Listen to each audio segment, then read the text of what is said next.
Fala pessoal, tudo bom? Bem-vindo ao TreviaCast. Estou aqui com o Bruno Petralha, meu parceiro, meu sócio. Eu sou o Felipe Peçanha. Meu nome é Bruno Petralha, sou médico da Longevita Clínica Médica e hoje a gente trouxe uma pessoa muito especial para conversar com a gente. É a nutricionista Carolina Peçanha.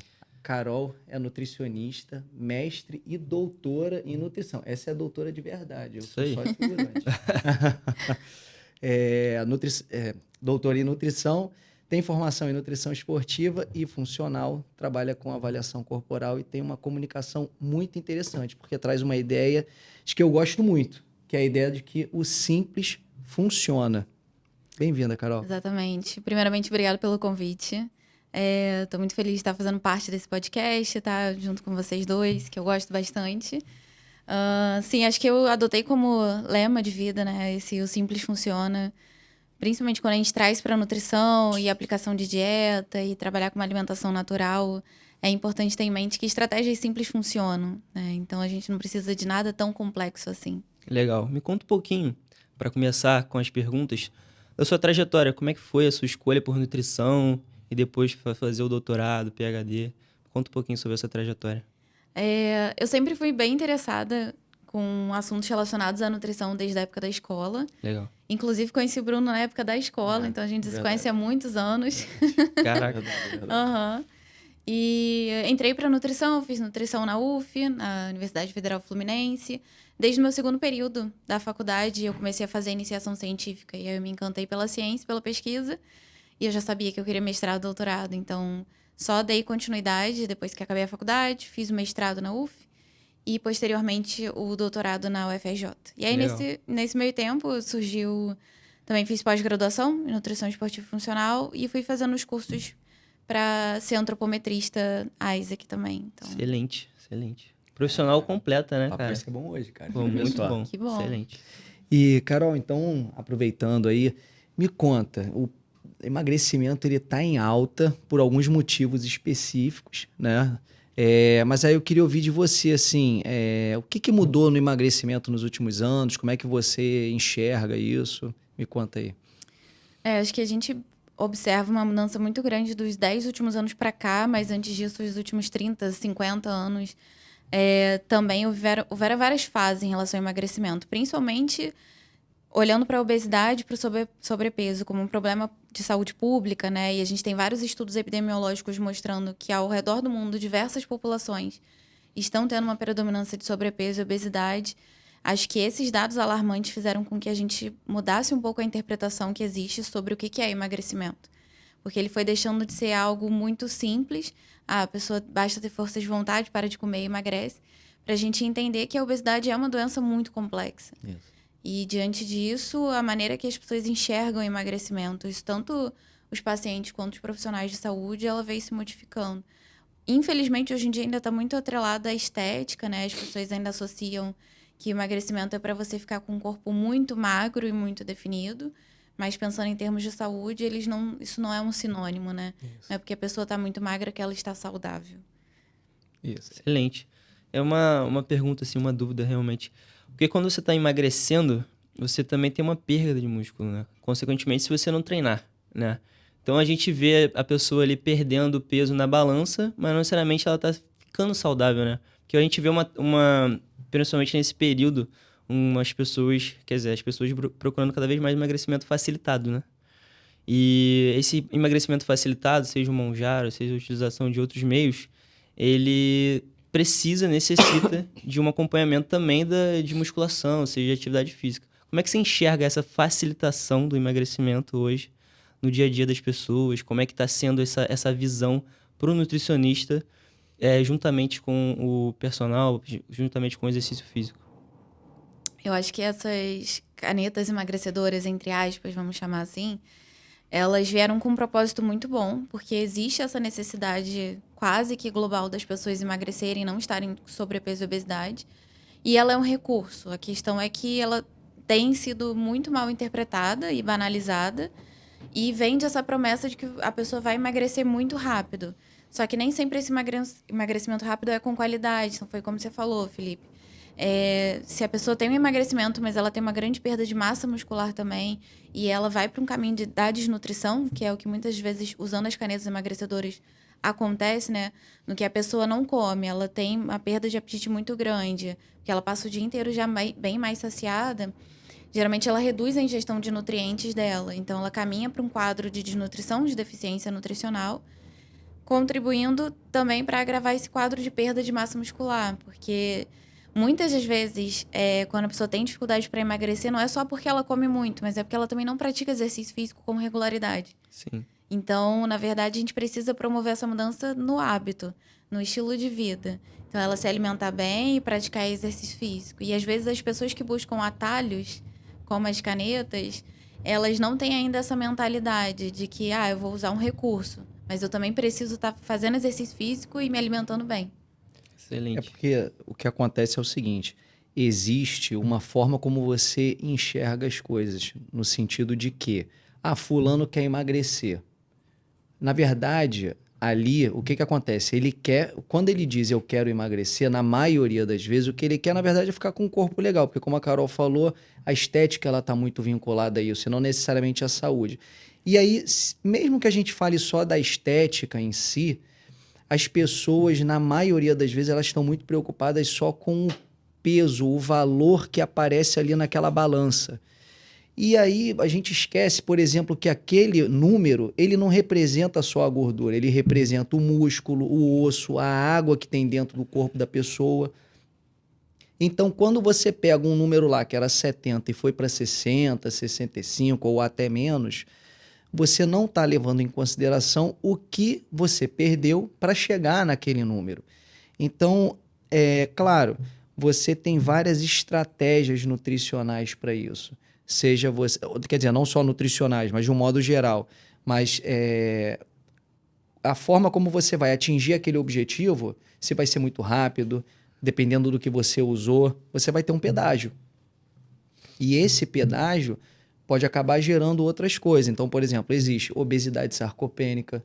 Quer dizer, a pessoa, ela tem um peso acima, se você pensar no IMC e se você pensar em circunferência abdominal, com uma baixa massa muscular. Ao mesmo tempo, você tem pessoas que perdem muito peso, ok, mas também ficam muito fracas, porque também perderam muita massa, fora outros nutrientes, porque às vezes a pessoa chega, usa uma medicação, ou às vezes não usa medicação, mas faz uma cirurgia, e, né, uma bariátrica, alguma coisa do tipo, ou então balão intragástrico, que muita gente também tem usado, perde muito peso, não faz um acompanhamento adequado, e é isso, perde muito peso, o número ali da balança diminui, entendeu? Então, às vezes, quando a pessoa está querendo falar, eu quero emagrecer, se a gente, e aí, poxa, a Carol no dia a dia dela, com certeza ela lida com isso, se você parar e conversar com a pessoa, falar, não, na verdade, o que você quer? Você quer emagrecer ou você quer ficar com um corpo XYZ?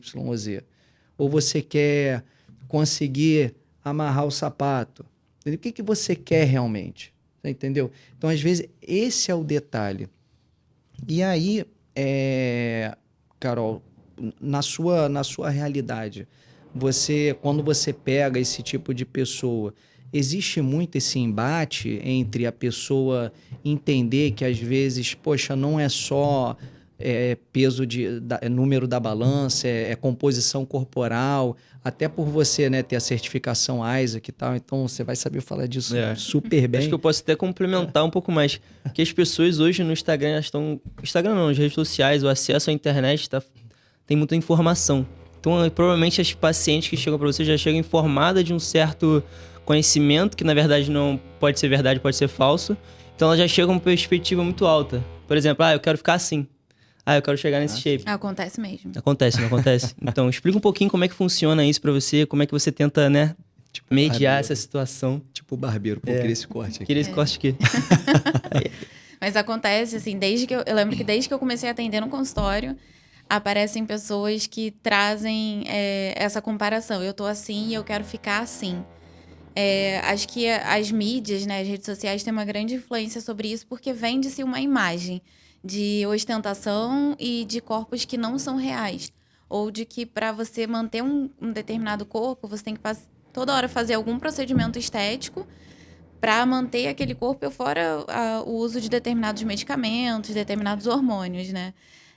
Eu acho que a comparação que as pessoas estabelecem é o que mais deixa esse processo cruel para elas mesmas, porque é importante entender que cada um tem uma determinada silhueta, um histórico genético, um corpo, um estilo de vida. Então, eu sempre explico, é muito diferente a gente observar um influencer, uma pessoa que vive da imagem, e um outro indivíduo que trabalha o dia inteiro, tem casa, tem família, fica 2 horas em pé no ônibus. São realidades completamente distintas.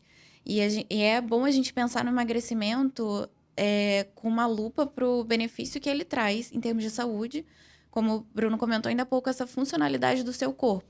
Então, a gente pensar em longevidade, pensar em prevenção e não olhar só para o número da balança, até porque ele é importante, assim como o IMC, mas não é a única ferramenta que a gente usa para trabalhar. Toda ferramenta de avaliação na composição corporal vai ter alguma limitação na hora da gente interpretar o que ela entrega. Então, o peso na balança também. E é curioso porque, assim, eu já tive experiência no consultório do paciente chegar e falar, eu quero 1,5 kg a menos na balança. E eu falo para ele, 1,5 kg a menos não é nada, assim, porque o nosso peso varia muito. Se você num dia beber muito mais água e comer muito mais, talvez no final do dia você esteja com 1,5 kg, 2 kg a mais do que se você se pesasse em jejum logo pela manhã.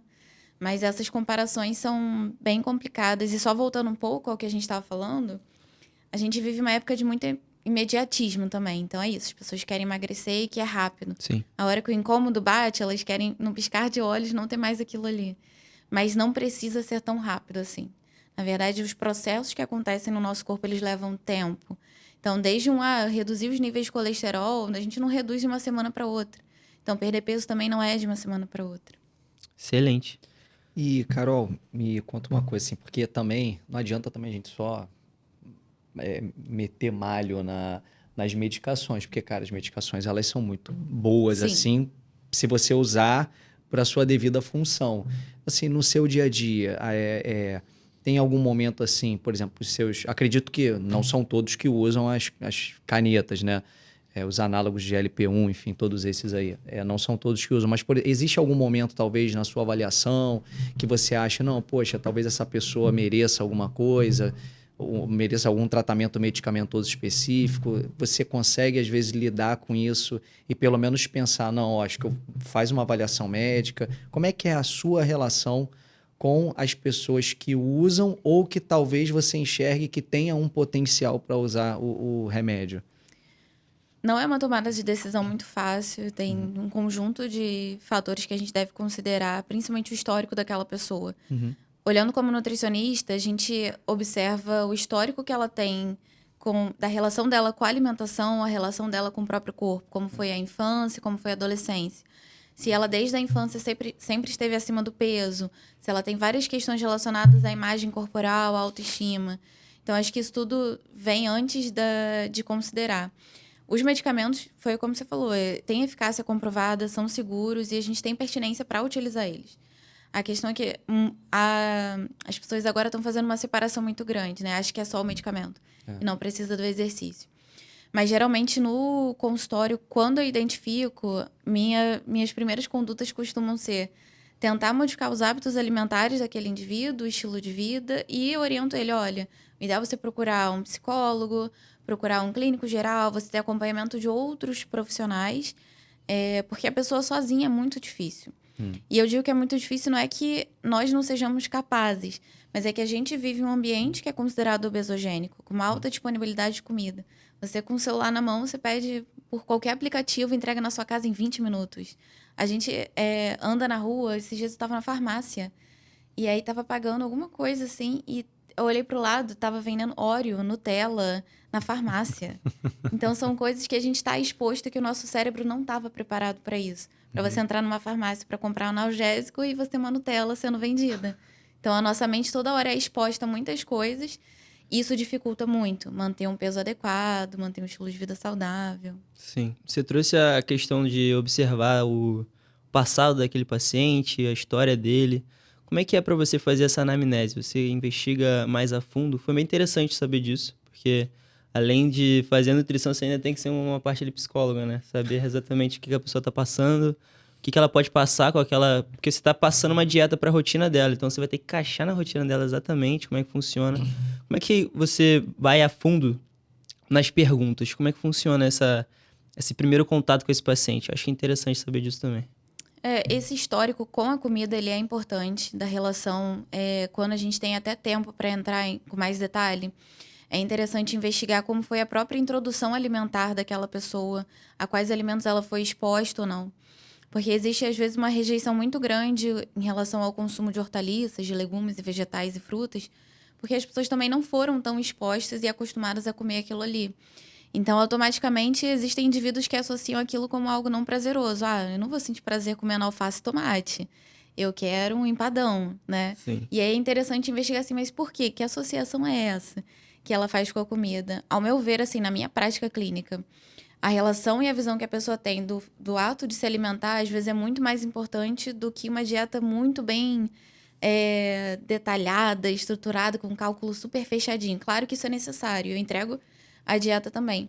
Mas essa conversa, esse momento de conversa, de abordagem, de mostrar para ela que existe uma outra forma dela se relacionar com o alimento, às vezes é o mais determinante. Cara, isso é muito surreal, porque eu começo a analisar as pessoas assim, né? Eu gosto de fazer isso. E, cara, analisando a Ana, minha noiva, ela tem uma relação com a comida, é muito surreal. Porque, pra mim, eu como arroz e frango e tô ali, mano. Se comer na mão, eu como na mão. Mas ela não, tem que ter um preparo, cara. A comida tem que estar bonita. Sabe, essa relação com a comida, ela é surreal de pessoas pra É muito pessoa. individual. É muito individual. Cara, eu reparo isso e eu falo, cara, exatamente, tipo, as pessoas têm uma dificuldade de relação com a comida, né? E no caso, você falou da farmácia ter aquela facilidade, cara, isso só prejudica o tratamento, a procura pelo bem-estar.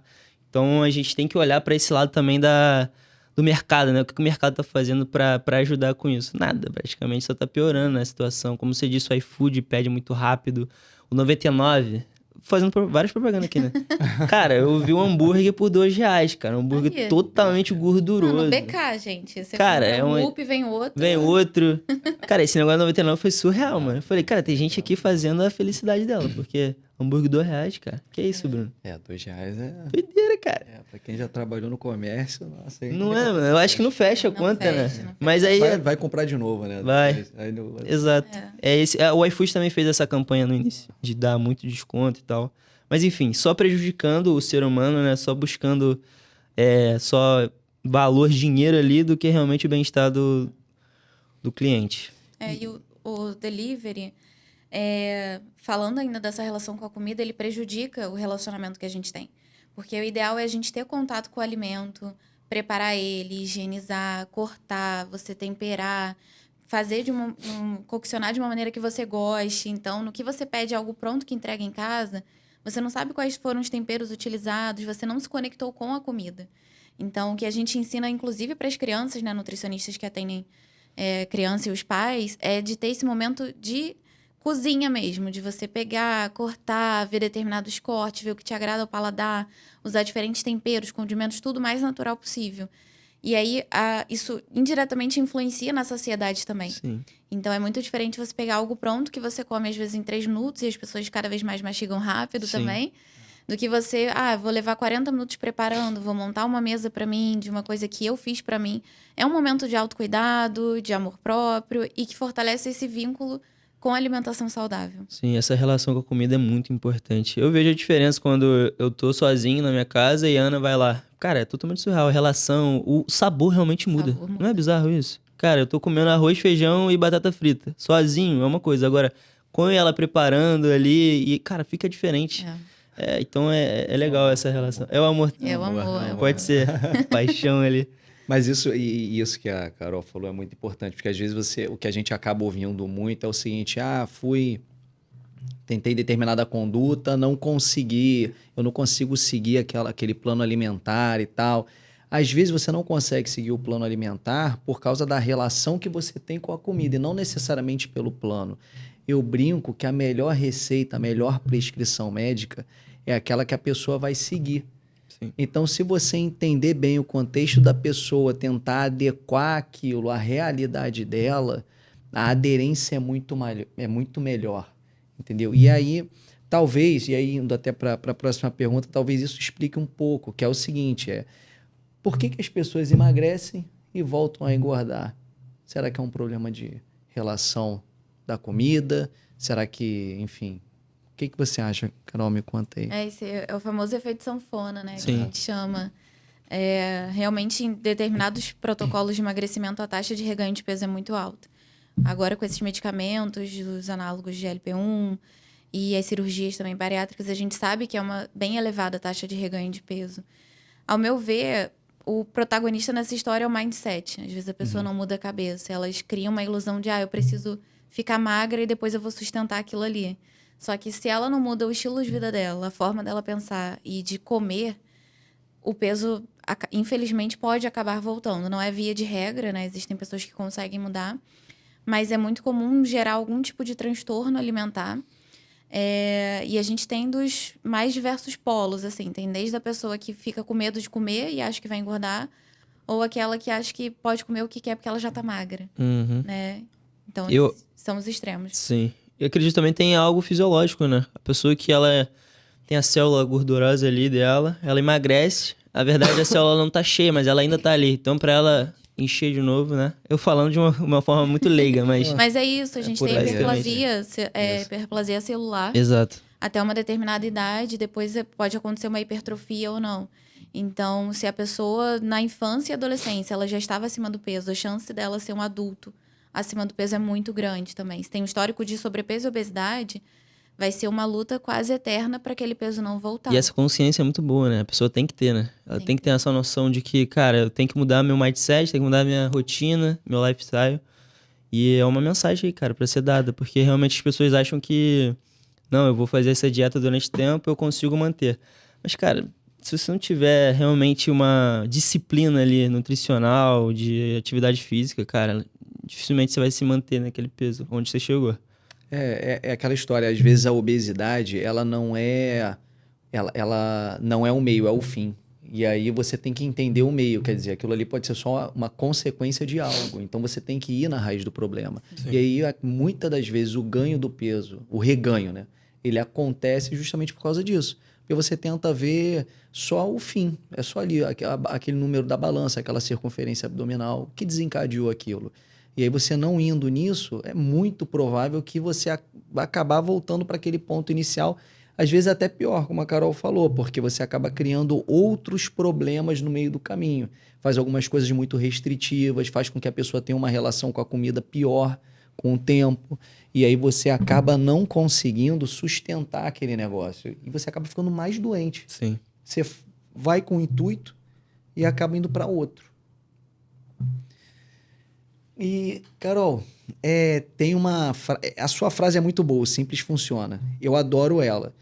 Só que é uma frase que, às vezes, para a pessoa que não entende, ela pode pensar, pô, simples funciona, pô, moleza. Isso é um negócio, né? Mas não tem nada por trás disso. Entendeu? Não, só, pô, vou comer arroz, uma saladinha, né, e tal. Já tá bom. Me conta mais, assim, da ciência por trás do simples funciona. Ao meu ver, eu sempre associo a gente trabalhar a nutrição mais raiz possível. Uhum. De usar tudo que existe de mais natural, preferindo alimentos in natura ou minimamente processados, para compor a dieta. Então, é um almoço que vai ter arroz, feijão, hortaliças e fontes proteicas, fazer de 5 a 6 refeições por dia, comer 2 a 3 porções de fruta por dia, porque é o que os guidelines e as diretrizes mostram pra gente. Eu digo que é simples porque às vezes as pessoas associam logo a suplementos, né? Eu comecei a fazer academia, eu tenho que tomar um suplemento de whey protein. Eu comecei a correr, eu tenho que ingerir gel de carboidrato. À tarde, se eu quiser algo muito prazeroso, eu tenho que fazer uma receita de muffin com uma aveia, com cacau e botar cheia de molho. Então, às vezes, não precisa de nada tão complexo. A princípio, seria simples. Uhum.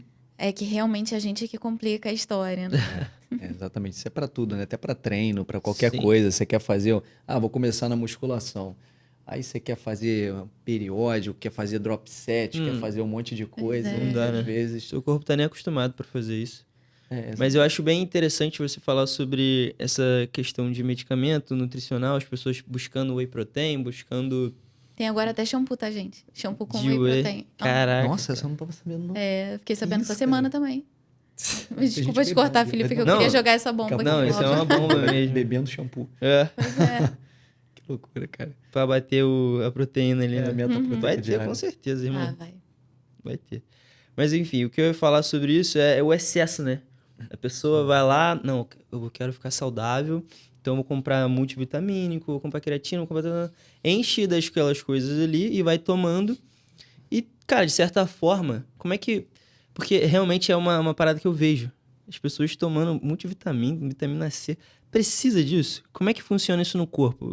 O corpo, ele vai absorver tudo aquilo, ele vai jogar fora? É necessário ficar tomando essas coisas e tal? Como é que é pra você quando você vê, por exemplo, um paciente que tá... Ah, não, eu sou saudável, eu tomo isso, e eu sou saudável. Enfim, como é que você lida com isso? Você explica pra ele? Eu explico. Você falou isso, eu lembrei só de algumas situações que eu passo no consultório, que eu, na anamnese, sempre pergunto se a pessoa tem algum diagnóstico médico. E aí, geralmente, ela fala, não, mas eu tomo antidepressivo, Oxi. antipertensivo, eu tomo isso, tomo aquilo. Fala, mas você disse que eu não tinha nada? Ah, é? Então, né? Então, tem essa história, assim. Existe um apelo muito grande para a utilização de suplementos. Isso está muito relacionado à realidade que a gente vive, de ter um consumo absurdo em relação a tudo, né? A questão é que, na maioria das vezes, as pessoas não precisam desses suplementos todos. Porque se você tem uma dieta bem equilibrada, balanceada para você, dificilmente você vai precisar. E é muito traiçoeiro quando a gente compara uma pessoa, por exemplo, praticante de atividade física, que somos nós aqui, a um atleta profissional, que trabalha com isso. Então, a profissão dele é o esporte. É diferente de alguém que treina ali 1 hora, 2 horas por dia, por lazer, por prazer, por bem-estar.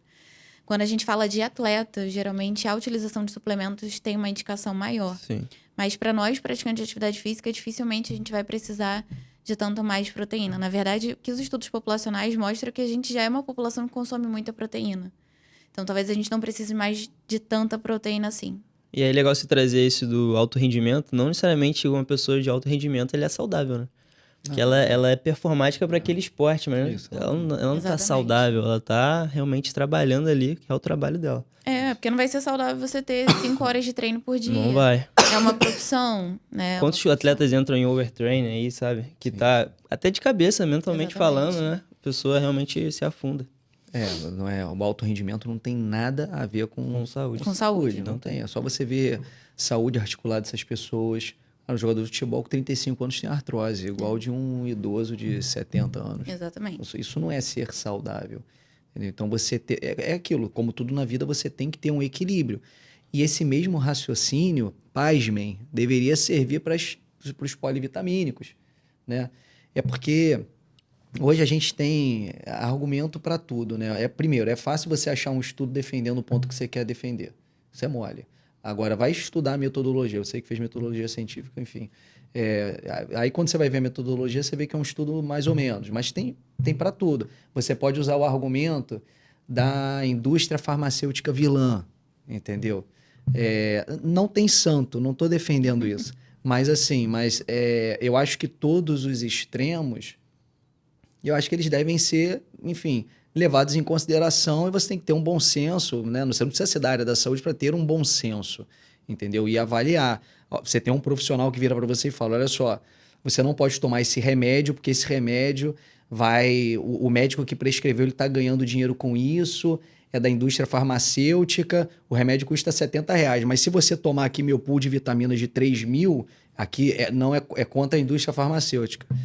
Por favor, né, gente? É complicado. Existe, o que o Bruno falou, existe artigo para defender tudo quanto é tipo de cenário.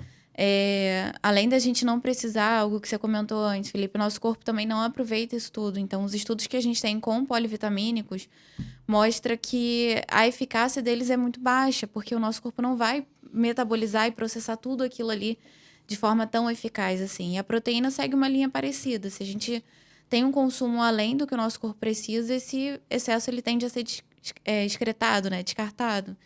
Então, é jogar dinheiro fora, vamos dizer assim, entre aspas, né? É se iludir. Mas é que as pessoas atribuem o uso de suplemento a agora vai, né? Exato. Fora que existem algumas vitaminas, por exemplo, que o excesso delas podem gerar malefícios. Então, a vitamina D é uma delas, por mais que muitos digam que não. Mas Vitamina C também. Vitamina C também, a vitamina E. Vitamina E pode dar hemorragia cerebral, dependendo da dose que você usa. Existe intoxicação por excesso de suplemento vitamínico. Cara, eu vou te falar que tô gripado, vitamina C. Porque a gente entra na farmácia nessa época do ano e é Cebion e vitamina C pra tudo quanto é canto. Tudo. E eu pego, olha só a doideira que eu faço. Eu pego a vitamina C, que é em aquela que tem que botar água. Efervescente. Eu boto direto na boca. Não. Você acredita, mano? Eu adoro fazer isso. É mais fácil você comprar uma goiaba, que é uma das frutas que mais ricas em vitamina C. A Ana Clara vai ver esse vídeo e ela vai rir, mano. Porque... É mais fácil comprar uma goiaba, comer uma goiaba. E aquilo também, né? O nosso sistema imunológico não precisa só da vitamina C. É bem ou mal comparando com a questão do exercício físico. Então, a gente não precisa só de proteína. A gente precisa de muita coisa para o nosso músculo ficar saudável e a gente ter saúde muscular. Então, a imunidade, mesma coisa. Assim, a vitamina C, ela ajuda. Mas a gente precisa da exposição à luz solar, precisa de vitamina D, precisa de outros nutrientes, horas de descanso, de sono de qualidade, tudo isso. Legal. Trazendo agora, a gente falou da proteína e o carboidrato. Tem sido vilão, né? E algumas pessoas enxergam como vilão. Como é que você enxerga o carboidrato numa dieta, quando você vai passar para o paciente? Eu tendo a enxergar da maneira mais científica possível. Eu sou bem, assim, como posso dizer? Pé no chão. Pró-ciência, então eu olho o que a gente tem nos livros da nutrição, o que a gente tem em publicações, em revistas reconhecidas, e o que a gente sabe é que o carboidrato é um macronutriente importantíssimo para a vida humana, e todos os guidelines, as recomendações, ele geralmente aparece ele correspondendo de 45% a 60% do nosso consumo energético total diário. Então, é um macronutriente essencial, importante, que, se ingerido em menor quantidade, traz muito mais prejuízo do que vantagem. Mas, de fato, nos últimos anos, a dieta low carb entrou na moda, né? Assim como a questão do glúten, né? Que as pessoas adoram fazer essa associação de reduzir o glúten, tô menos inchado e emagreci. Mas, na verdade, é porque ela provavelmente parou de consumir determinados alimentos que contribuíam para um quadro de inflamação. Mas carboidrato, principalmente para quem faz exercício físico, é fundamental. Precisa ter uma ingestão adequada. Só que é aquilo, né, Felipe? São boas fontes. Quando a gente fala carboidrato, não é comer 5 pães franceses. Né? Não é comer necessariamente, vou comer 10 italianos, estou botando carboidrato. Então, a gente fala de boas fontes, carboidratos simples, complexos, fibras dietéticas. Ótimo, excelente. Acho que o Bruno que ia falar isso também, né, Bruno? Eu ia falar exatamente isso. Tem carboidratos e carboidratos. Você vai ter carboidratos de boa qualidade e carboidratos de qualidade pior, né? Da mesma forma como também a própria proteína. Então, assim, a gordura, a gente tem as boas fontes e as fontes não tão boas, né? Mas eu acho que você também vilanizar qualquer coisa, principalmente hoje em dia, em que a gente vive num mundo onde a manchete chama atenção, a manchete que é o que traz a atenção das pessoas, então você jogar um extremo ali chama atenção. Se eu virar e falar, carboidrato é legal, ninguém vai clicar. Agora, se fala, carboidrato gerou tal prejuízo, não façam isso e tal, o pessoal quer procurar saber, entender o que é e clica, né? Então, você tem aquilo que chama a atenção e hoje o mundo é isso, é disputa de atenção. É verdade. A gente está disputando atenção a todo momento. É um leilão, né, que a gente chama. É um leilão. É um leilão. Então, você... então, esses discursos acabam ganhando. Agora, na prática é isso. 40%, 60%. Na própria nutrologia fala muito sobre isso. Se você for pegar na própria ABRAM, Associação Brasileira de Nutrologia, a base é essa. Tem as vertentes, aí como eu falei para vocês tem artigo que você vai achar para tudo. Então vai ter artigo que vai dizer que diabético tipo 1, você tem que fazer dieta low carb. Cara, assim... Mas aí é a questão dos estudos que você falou, Bruno. Porque às vezes a gente vê um artigo que trouxe benefício fazer uma dieta low carb naquela população. Mas é um estudo que avaliou 20 indivíduos numa cidade lá não sei aonde. E aí você fala, será que aquilo é representativo? Exato. Uma população maior? E eu acho que um pilar muito importante quando a gente vai falar de ciência, e principalmente com o ser humano, é a individualidade biológica. Perfeito. Ninguém tá falando sobre, mas que é muito importante. Você tem que avaliar aquela pessoa, você tem que fazer uma anamnese completa. Então, você não pode levar em consideração um grupo específico, que ali você não vai entrar ali naquele grupo, entendeu? Então, acho bem legal. Uma outra coisa, na verdade, você pode concluir o que você ia falar. Não, na verdade, eu só ia dar um exemplo de uma outra coisa, mas que é basicamente isso. Hoje, eu li um artigo sobre a vitamina K2, porque tem muito um lance, o pessoal fala muito, é o seguinte, você tem que ingerir vitamina D com cálcio e vitamina K2 para o cálcio ser direcionado para o lugar certo. Aí fizeram um estudo, o pessoal fazendo um borborinho, saiu um estudo, eu ia até botar no Instagram sobre isso, falando que a K2 reduziu o score de cálcio coronariano, que é uma métrica que a gente usa para avaliar o risco cardiovascular da pessoa. Não vou entrar muito, assim, para não ficar alongado, mas assim, você faz uma tomografia da pessoa e você vê o quanto de cálcio tem dentro da coronária da pessoa. Com uma tomografia de tórax você faz isso. A K2, eles fizeram um estudo com a K2 mostrando que isso reduz de forma significativa. Pô, legal, vou passar a K2 para todo mundo. Tá, mas aí quando você vai ver o estudo, eram 90 pessoas. Cara, 90 pessoas. Quantas pessoas tem no mundo? Eu não sei, mas enfim. Ah, não, são 90. Ok. O que isso significa? Isso significa que tudo bem, vamos olhar diferente para isso. Agora, não quer dizer que você já saia prescrevendo isso para todo mundo. Pode ser que naquele contexto tinham outras variáveis que fizeram com que ele tivesse aquele resultado, entendeu? Então, na verdade, aquilo ali é um pontapé inicial, não é uma verdade absoluta. É verdade. Entendeu? Então, assim, para você ver, a gente fala de K2, a gente fala das dietas, sempre vai ter um estudo. Então, sempre tem que ter aquele olhar crítico de questionar, né, Carol? Que é muito importante, com fala certeza. Não, eu ia trazer agora, a gente falou carboidrato, proteína, e também tem uma questão que as pessoas falam muito, que é o jejum, né? Como é que funciona o jejum, qual é o benefício, se tem algum malefício, né? Porque eu, quando fico, cara, sem comer de manhã, mano, fico mal-humorado, fico mal, assim.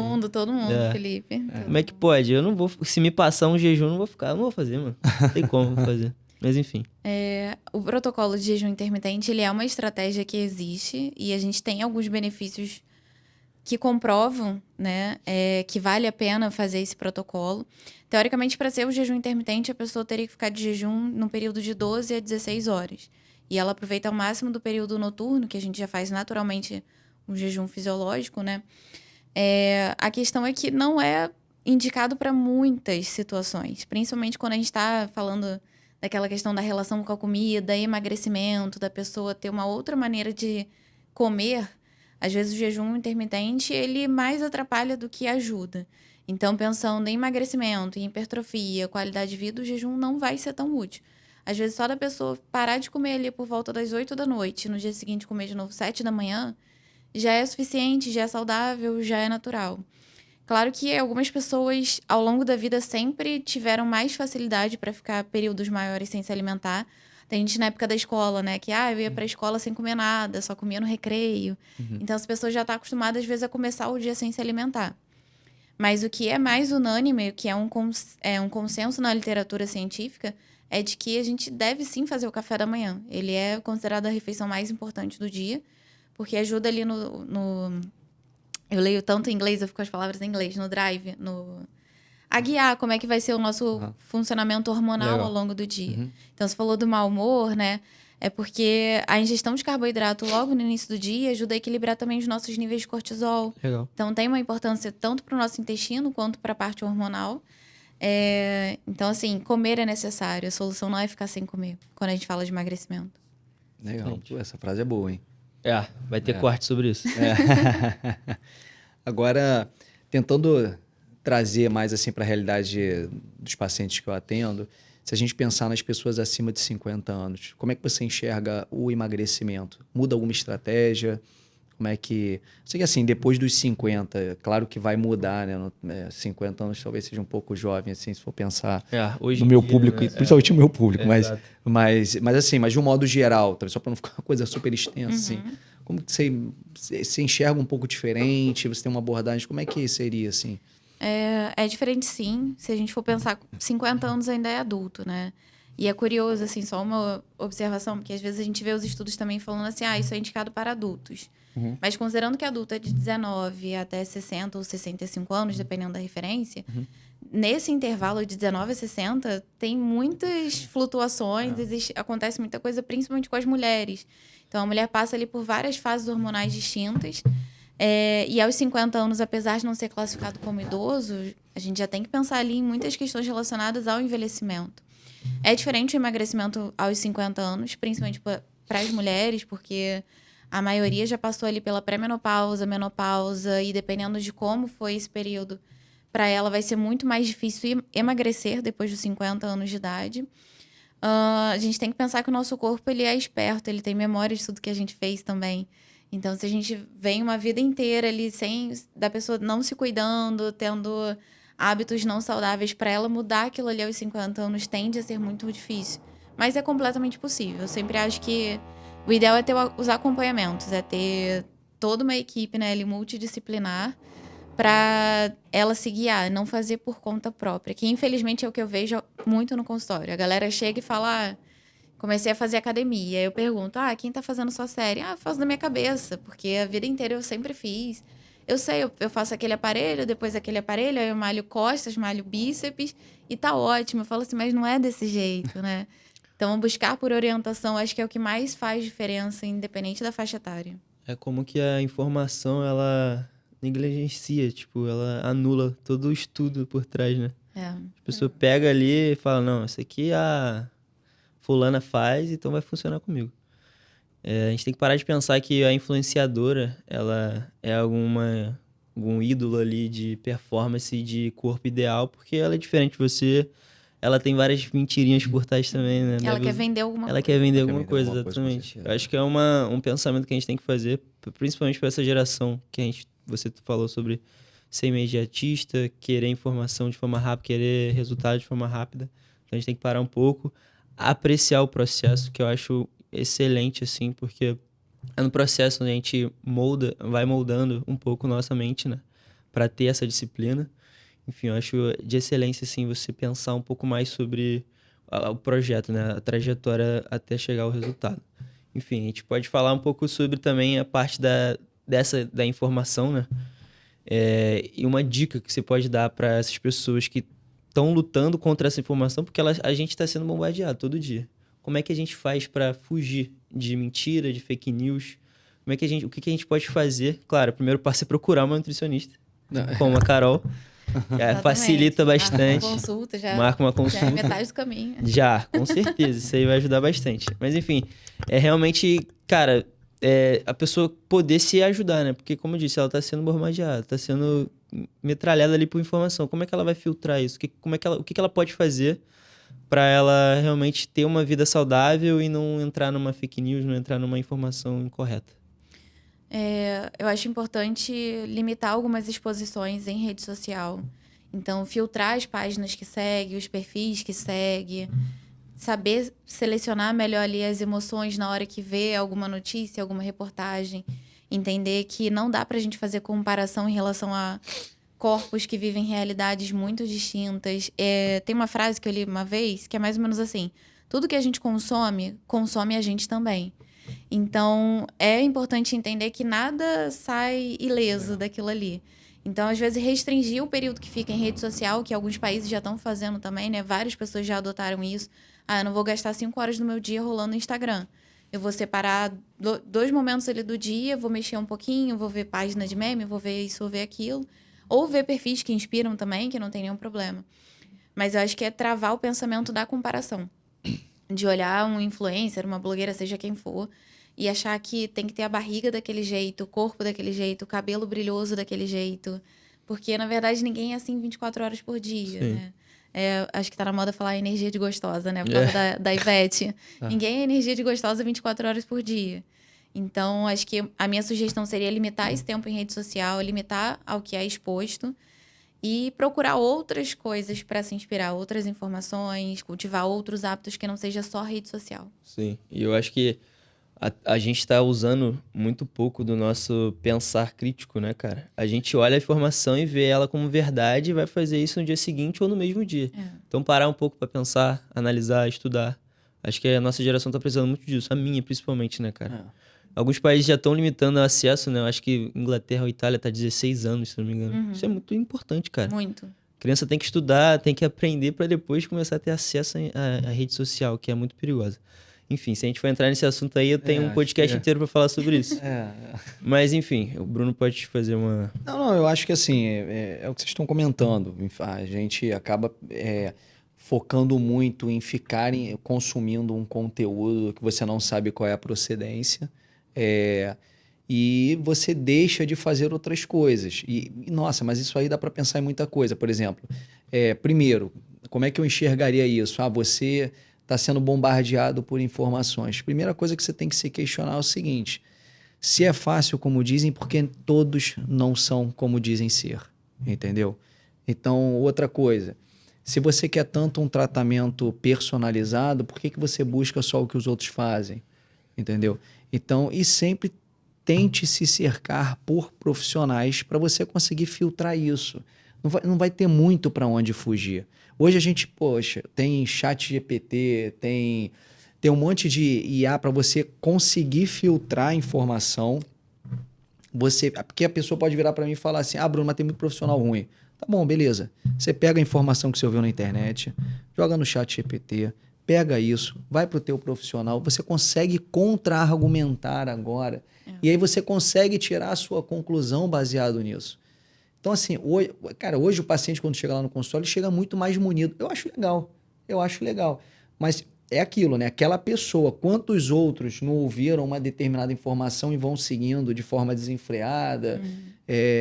Eu faço tanto hospital quanto consultório, né? No hospital, às vezes, eu vejo as consequências de quem fez por conta própria, né? Então, assim, tente sempre estar com um profissional do lado para te dar algum grau de suporte. Tente sempre ter isso. Por mais que você tenha as informações, você consiga ferramentas para contrapor ou questionar as informações que você está recebendo, sempre duvide do caminho mais fácil. Duvida do caminho mais fácil. Gente, senão todo mundo...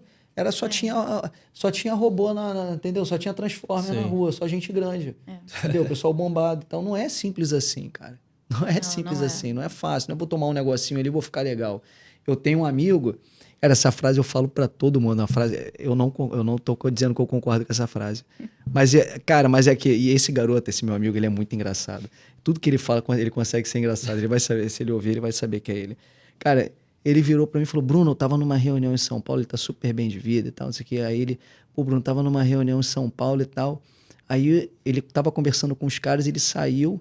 Aí ele ouviu um do cara assim: hoje só tem 2 tipos... E esse meu amigo, ele tá acima do peso. Só tem 2 tipos de pessoa: o magro e o pobre. Porra. É uma frase bem limitante, né? Cara, entendeu? Então, assim, Caraca. são essas informações que a gente... Ele contou isso, ele falou que no dia seguinte... Bruno, eu ouvi essa frase no dia seguinte, eu liguei pra você. Caraca. Porque ele com certeza viu em vários lugares e... Não, ele ficou constrangido, cara. É. Ficou constrangido, entendeu? E assim, a gente riu e tá uma porra, entendeu? Mas... Então, assim, Carol, vamos tentar trazer algumas coisas assim mais polêmicas. Estamos, né? Vamos trazer uma pimenta. Vamos. Me conta uma coisa, Carol. Qual a maior mentira que você acha sobre emagrecimento? Que contam aí? Que é só parar de comer. Eu acho que é uma das piores frases, assim. Primeiro porque cria uma relação negativa com a comida. Da pessoa achar que a comida é inimiga. Sendo que a comida não é inimiga. A falta de controle é. Então, ela não ter controle sobre o que ela come, qualidade, quantidade, isso é um problema. Mas não é ela comer. Comer é uma necessidade fisiológica básica. A gente precisa comer para se alimentar e se nutrir.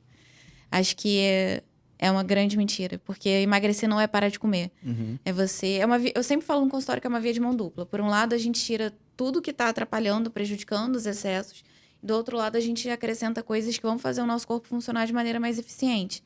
Que são os nossos nutrientes. Então, acho que essa frase aí pega. Quer mandar outra polêmica? Pode mandar, gente. Tem uma que eu quero muito ouvir. Eu Eu quero muito ouvir. E eu queria ouvir, não por ser... Na verdade, vai ser polêmico. Eu sei que vai ser polêmico, eu vou estar perguntando para você. Que eu quero muito saber o que você acha das balanças de bioimpedância. Especialista em antropometria. Assim, tem muita balança boa. É um método que existe de avaliação. Aham. Mas a gente tem vários métodos de avaliação da composição corporal. A balança de bioimpedância, assim como a antropometria, que são as nossas medidas por dobras, circunferências e diâmetros, são métodos duplamente indiretos. Então, assim, não são altamente precisos e exatos, têm suas limitações. As balanças, elas popularizaram muito, né? A gente também vem em farmácia vendendo. Então, a farmácia vende desde Nutella até balança de bioimpedância. Virou quase um circo. Então, eu já atendi várias pessoas que têm balança em casa. Eu comprei na farmácia, todo dia eu faço uma avaliação de bioimpedância. O grande problema, às vezes, quem trabalha com ela é que existe um protocolo que deve ser seguido para ela entregar um resultado mais fiel, vamos dizer assim. Nem sempre as pessoas seguem esse protocolo. De um jejum, às vezes... Um exemplo, né? Cada balança é de um jeito. Um jejum de 4 horas, 12 horas sem cafeína, 12 horas sem exercício, não pode estar no período menstrual, não pode ter ingerido algumas coisas, e nem todo mundo segue. As balanças, em geral, elas não foram desenvolvidas para a gente fazer mais de uma avaliação. Então, por isso que às vezes o paciente faz uma avaliação na balança e depois ele faz de novo e ele encontra algo que não é compatível com a realidade. Ele, poxa, eu emagreci, tô me sentindo bem, as roupas estão mais largas, só que na balança meu percentual de gordura aumentou. Então, nem sempre é tão fácil, mas é uma possibilidade. Claro que eu sempre vou puxar a sardinha para... Nem se fala mais hoje em dia essa expressão, né? Vou preferir sempre indicar antropometria, mas é uma possibilidade. A balança de bioimpedância, avaliação por foto, ultrassom, que cada vez mais as pessoas estão usando no consultório. São formas indiretas, por meio de equações, de modelos matemáticos, da gente estimar alguns parâmetros. Foi muito educada. Ela... Sempre. Tento ser bem... Não, legal. Mas, no geral, assim, você usa mais as dobras, né? Não uso balanças de bioimpedância. Entendi. Ainda mais como professora de avaliação física, não tem como usar. Uso as dobras cutâneas, as equações e modelos. Mas também venho fazendo parte de um movimento de educação da população de não se limitar tanto ao peso da balança, nem o valor de percentual de gordura. A gente já entende hoje que isso não reflete de maneira tão significativa como a pessoa está naquele momento. Então, a balança de bioimpedância e a antropometria, ambas trabalham com equações que subestimam ou superestimam o percentual de gordura. Então, não é um valor fixo, exato ali, né? Entendi. Não, justo. Qual é a dobra que você usa? 7 ou 3? Porque eu vi isso na faculdade, é uma pergunta bem relevante. Eu acho que é uma das coisas que meus alunos mais me perguntam né? também, professora. A gente tem protocolos de até 12 dobras 12? que podem ser feitas. E depende muito do protocolo. Em geral, no consultório, eu faço 8 dobras, porque eu sigo um determinado protocolo que inclui essas 8 dobras. E eu gosto mais de trabalhar com o dado bruto. Então, eu comparo dobra com dobra. Então, muito mais, além do que olhar para o percentual de gordura, se ele caiu de 38 para 36, porque tem um viés muito grande aí, é olhar para a dobra de maneira individual. Isolada Então, ali, né? exatamente. Muito Se bom. antes no bíceps ele tinha 7 milímetros e aí caiu para 5 milímetros. Então, olhar o dado bruto às vezes é mais útil. E também a gente trabalha com índice de adiposidade, que inclui o somatório das dobras cutâneas. Então, se antes o somatório das dobras dava 80 milímetros e a pessoa caiu para 70, aquilo ali era uma maneira muito mais absoluta da gente interpretar do que um percentual. Porque as equações para percentual de gordura, elas têm equação que inclui uma dobra, tem equação que inclui 5. Então, depende muito, assim. Eu acho que só para contextualizar um pouco, porque é o seguinte, a dobra cutânea, você tem aquele adipômetro, Isso. né? E aí você pega um pedaço aqui e aí você vê o quanto ele pressionou. E aí você vai e coloca esse valor ali. E você literalmente está vendo o número de forma objetiva. Né? Você pega um número de forma objetiva e você diz, poxa, antes tinha uma dobrinha muito mais gordinha e agora tem uma dobrinha menos gordinha, falando a grosso Perfeito. modo. É isso, ou seja, de uma forma muito direta, eu falei que de 7 foi para 6. Isso serve para qualquer pessoa. Você realmente está vendo, ó, foi de 7 foi para 6, ou seja, teve um benefício. Qual que é o detalhe das balanças? As balanças, elas têm equações dentro dela. Então, na verdade, você tem uma onda, e aí você tem balança com onda só nos pés, você tem aquelas que você coloca a mãozinha, que aí você tem a onda que sai dos pés e também das mãos, então a confiança nessa onda, quando ela vai de uma ponta à outra, quanto mais pontas você tiver, mais confiável entre aspas, mas você depende muito das equações que tem dentro da balança, ou seja, é algo mais subjetivo.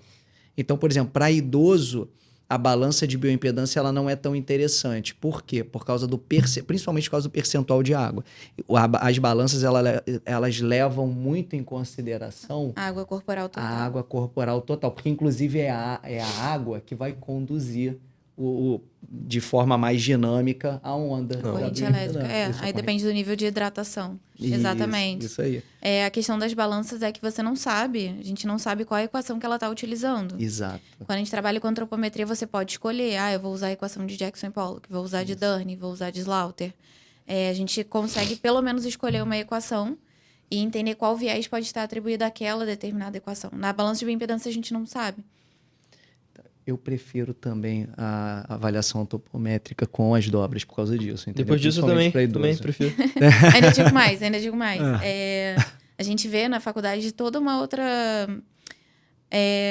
possibilidade da avaliação física, né? Então, eu gosto da avaliação por dobras também, porque é um outro momento que eu tô com o paciente e eu consigo, de maneira, ainda que muito subjetiva, avaliar, ele tá com a unha toda quebrada, tá com a pele muito ressecada, o cabelo caindo, apresenta um determinado edema ou um inchaço numa região do corpo. Então, acho que a gente, clinicamente, consegue ter um outro olhar quando conduz uma avaliação física por antropometria.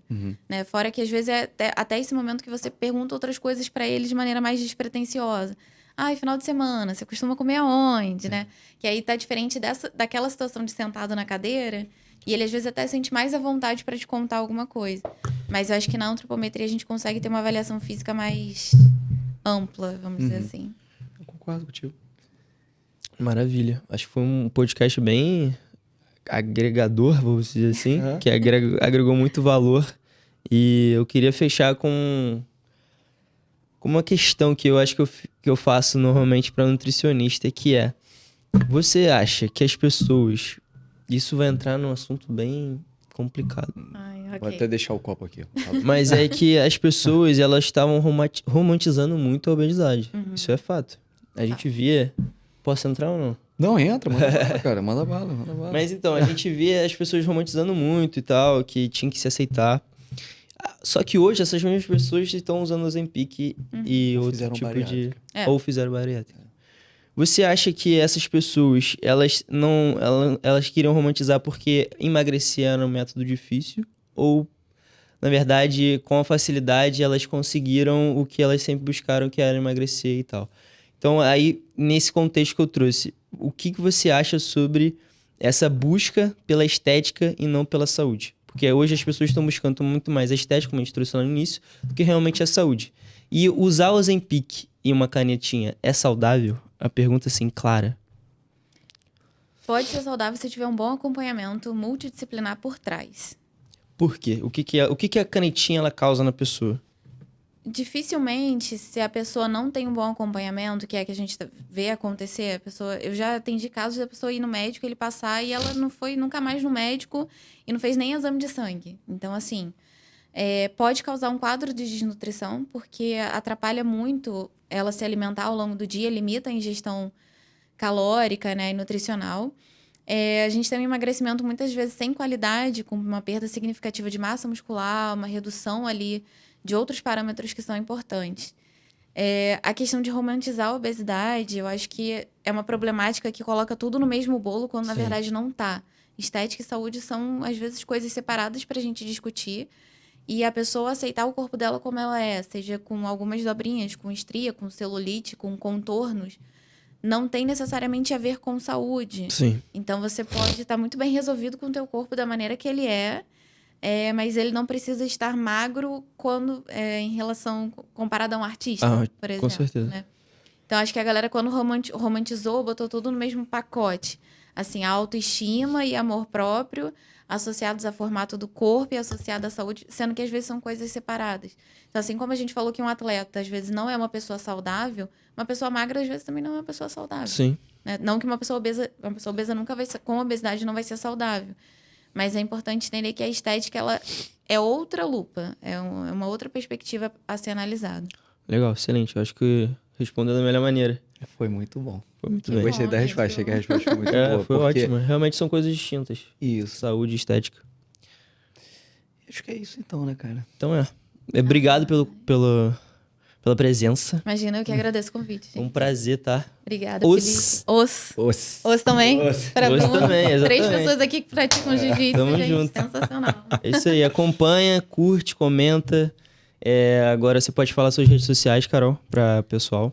Gente, me segue lá no Instagram, @CarolinaRPeçanha, com 2 S's. Tento falar sempre sobre alimentação, nutrição, também divulgo os cursos que eu faço sobre avaliação física, avaliação da composição corporal. Tem lá o lema escrito grandão, simples, funciona. E sempre prescrevo dietas, o Bruno sabe, porque a gente compartilha dos pacientes. Isso. Dietas mais simples possíveis. Então, é comida básica do dia a dia, para construir uma boa relação com a comida. Tudo que eu acredito. Obrigada novamente pelo convite, gente. Nada, que isso. Foi um prazer. Pessoal, então, segue no Instagram, @doutor.brunopetralha. Tá? Na verdade, é dr, @dr.brunopetralha. Você é doutor, cara. Só no CRM, né? Eu não fiz doutorado igual a Carol. Não, mas Minha é doutor. esposa- É doutor, não é? Minha esposa que fala isso direto. Minha esposa tem doutorado também. Ela te zoa, né? É porque tem essa implicância, Ela é a única né? doutora da Tem. casa.